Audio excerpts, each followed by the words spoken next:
Hello student, success coaching classes में आपका स्वागत है। यदि आप चैनल में पहली बार आए हो तो चैनल को सब्सक्राइब कर ले और बेल आइकन को ऑल में प्रेस कर ले ताकि आने वाले सभी वीडियो को नोटिफिकेशन टाइम पर मिल जाए। आज हम डिस्कस करने वाले हैं क्लास 10th का सामाजिक विज्ञान का आपका डे 2 है।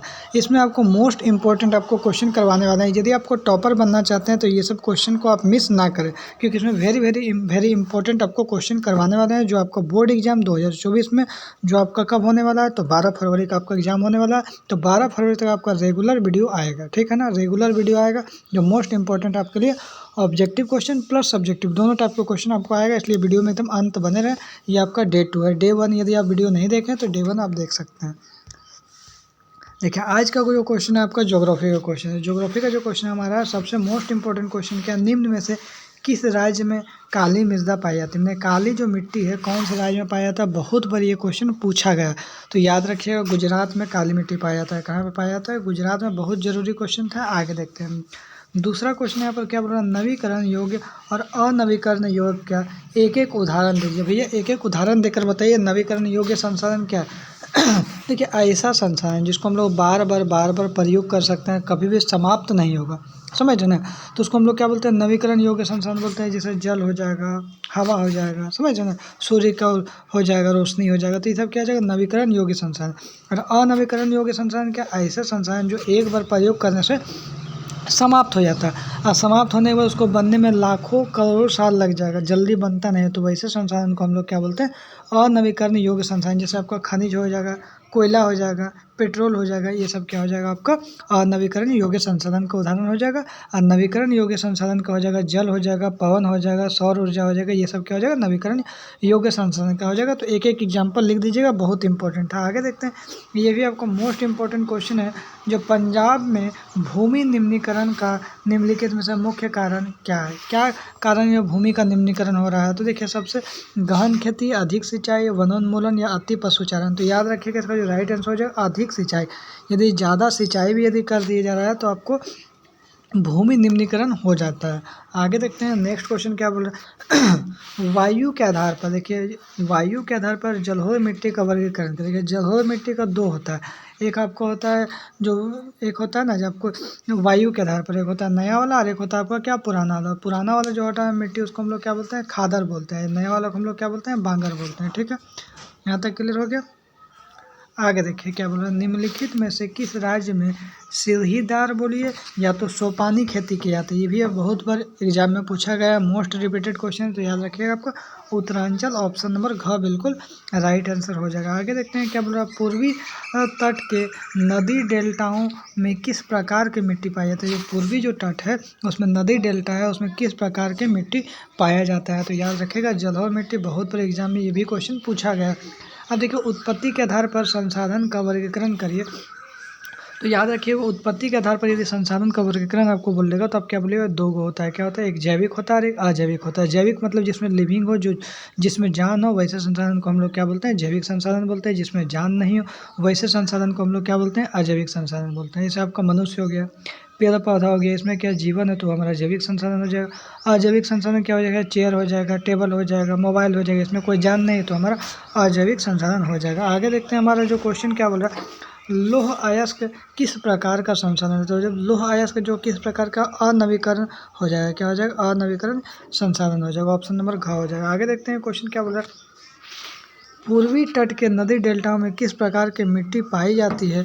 अब पाई जाती है, उसके बाद क्वेश्चन क्या बोल रहा है, इस प्रकार की मृदा के 3 मुख्य विशेषताएं बताइए। तो सबसे पहले हम लोग लिखेंगे, पूर्वी तट के डेल्टाओं में, पूर्वी तट डेल्टाओं प्रदेशों में, राजस्थान के कुछ भागों में एवं गुजरात में जलोढ़ मृदा पाया जाता है। क्या बोल रहा है, पूर्वी तट डेल्टाओं प्रदेशों में राजस्थान पहला बोला, और बोला जो कुछ भागों में गुजरात में जलोढ़ मृदा पाया जाता है। ठीक है, इसका क्या विशेषता है, चलिए हम लोग विशेषता को देख लेते हैं।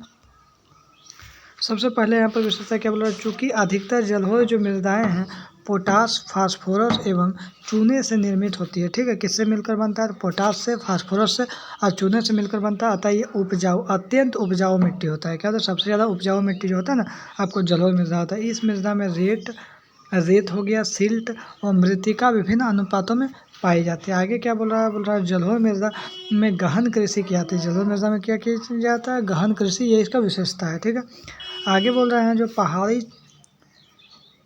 क्षेत्रों में मृदा अपरदन के रोकथाम के लिए क्या कदम उठाना चाहिए। पहाड़ी क्षेत्र में तो याद रखिएगा, पहाड़ी क्षेत्र में मृदा अपरदन के रोकथाम के लिए निम्नलिखित कदम उठाए जाते हैं। चलिए हम लोग देखते हैं क्या क्या हम लोग कदम उठाएंगे।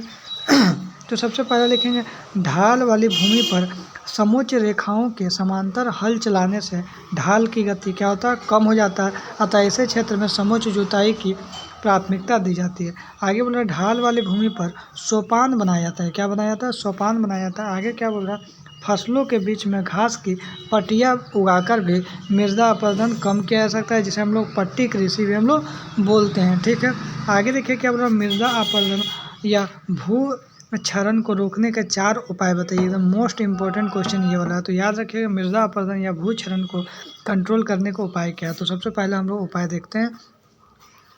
पर्वतीय क्षेत्रों में सीढ़ीनुमा खेती करके तथा मृदा अपरदन की मात्रा को कम किया जा सकता है। आगे क्या बोल रहा है, मरुस्थलीय भाग के चारों ओर वृक्ष लगाकर भी हम लोग कम कर सकते हैं। और क्या यहाँ पर बोल रहा है, अधिक वर्षा वाले क्षेत्र में जहाँ ज़्यादा वर्षा होता है तो छोटे छोटे पौधा हो गया, घास आदि लगाकर भी हम लोग कम करते हैं, मृदा अपरदन या भू क्षरण को कम कर सकते हैं। एक ही भूमि पर अदल बदल कर या विभिन्न फसलों की खेती करके भी हम लोग कम कर सकते हैं। और यहाँ पर क्या बोल रहा है, औद्योगिक इकाइयों में स्वक्रवर यंत्र का प्रयोग करने से धूल खेतों में जमा नहीं होता, इससे भी हम लोग कम कर सकते हैं। आगे क्या बोल रहा है, कि जो प्रौद्योगिकी में टेक्नोलॉजी और आर्थिक विकास के कारण संसाधनों को अधिक उपभोग हम लोग कैसे कैसे हुआ है। तो चलिए हम लोग देखते हैं क्या बोल रहा है, पर्यावरण में उपलब्ध प्रत्येक वस्तु हमारी कोई ना कोई आवश्यकता अवश्य संतुष्ट करता है। हमारे जो पर्यावरण में जो भी उपलब्ध वस्तु है हमारा कुछ ना कुछ ज़रूरत को ज़रूर संतुष्ट करता है। जब टेक्नोलॉजी का विकास होता है तो इसका प्रयोग में भी वृद्धि होती है। जब टेक्नोलॉजी का विकास होता है तो धीरे धीरे क्या होता है, उसका प्रयोग में भी वृद्धि होता है। फलस्वरूप संसाधनों का अति दोहन होने लगता है। ज़्यादा से ज़्यादा लोग क्या कर संसाधनों को बर्बाद भी करने लगता है। आगे देखिए क्या बोल रहा है, चूँकि प्रौद्योगिकी और आर्थिक विकास परस्पर अंत संबंधित है, अतः इसके फलस्वरूप संसाधनों को उचित अति उपयोग भी होता है। क्या बोल रहा है ना, इसके फलस्वरूप संसाधनों का अति उपयोग होता है। आगे क्या बोल रहा है, जब किसी भी देश में टेक्नोलॉजी हो गया के विकास के फलस्वरूप आर्थिक विकास होता है। जब टेक्नोलॉजी उस देश में हो गया तो क्या होगा, आर्थिक विकास होगा और वहाँ के लोगों के जीवन स्तर में भी क्या होगा, अच्छा होगा, वृद्धि होगा। इसके फलस्वरूप मानवीय आवश्यकताएँ बढ़ती है और संसाधनों का अधिकाधिक प्रयोग होता है। ठीक है, आगे से हम लोग देखते हैं क्या बोल रहा है, 4th पॉइंट में आर्थिक विकास विभिन्न प्रकार का नए संसाधनों का दोहन करने के लिए प्रेरित करता है, जिससे उसमें अति दोहन होता है। ठीक है, चलिए उसके बाद हम लोग देखें और भी इम्पोर्टेंट क्वेश्चन हम लोग देखते हैं। ये भी क्वेश्चन हमारे लिए एग्जाम के लिए बहुत मोस्ट VVIP आपका क्वेश्चन एग्जाम के लिए। संसाधनों का संरक्षण क्यों आवश्यक है भैया, संसाधन को बचाना क्यों जरूरी है। तो चलिए हम लोग देखते हैं। बोल रहा संसाधनों का विवेकहीन उपयोग, मतलब जैसे बुद्धिमत्ता से उपयोग नहीं कर रहे हैं आप, जैसे तैसे उसको फालतू का प्रयोग कर रहे हैं संसाधन को।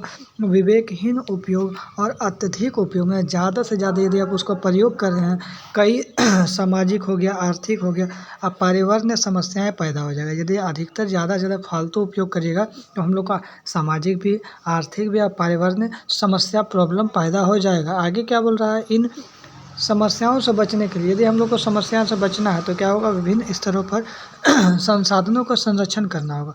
अलग अलग स्तर पर हम लोग संसाधन को क्या करना, संरक्षण करना होगा, बचाव करना होगा। जो संसाधनों का संरक्षण क्या है, इसलिए हम लोग का आवश्यक है। बोल रहा कुछ संसाधन अनवीकरण है। अनवीकरण मतलब भैया ऐसा संसाधन जिसको प्रयोग करिएगा समाप्त हो जाएगा, ख़त्म हो जाएगा तो लाखों लाख साल लग जाता है बनने में, जो कि भविष्य प्रजन्म के लिए बचाना आवश्यक है। आगे आने वाले जो भविष्य है उसके लिए भी तो बचाना संसाधन को जरूरी है। इसलिए हम लोग बोल सकते हैं कि संसाधन जो संरक्षण करना अति आवश्यक है। ठीक है, संसाधनों को ज़्यादा से ज़्यादा आप दोहन ना करें। तो देखिए हम लोग सिर्फ अभी आज चैप्टर 1 का हम लोग क्वेश्चन डिस्कस करें, जो आपका मोस्ट इंपॉर्टेंट क्वेश्चन बनता है एग्जाम के लिए, वही क्वेश्चन आज हम लोग डिस्कस किए। तो यदि आपको वीडियो अच्छा लगे तो लाइक करिएगा, शेयर करिएगा। अगर चैनल में नए हैं तो चैनल को सब्सक्राइब जरूर करिएगा। फिर मिलते हैं हम लोग नेक्स्ट वीडियो में। Thank you so much.